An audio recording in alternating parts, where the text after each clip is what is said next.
how to download Minecraft on iPhone or iPad. So if you want to download Minecraft on your iPhone or your iPad, then make sure that you watch this video till the end.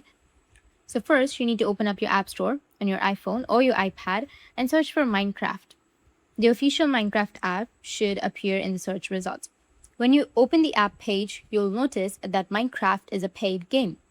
Now, you may have seen videos online claiming that you can change your App Store country or region and get Minecraft for free.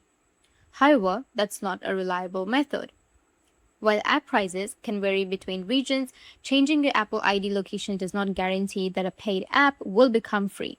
Changing your App Store region can also create other issues, such as affecting your payment methods, subscriptions, and account settings. That is why it's important to be careful when following tutorials that promise free access to paid apps. The safest and most reliable way is to get Minecraft is through the official App Store. This ensures that you receive the latest updates, security patches, online features, and full support from the developer. If you're looking to save money, keep an eye out on App Store promotions and special offers. Occasionally, discounts may become available, allowing you to purchase the game at a lower price. That's it. If you found this video helpful, hit the subscribe button and thanks for watching.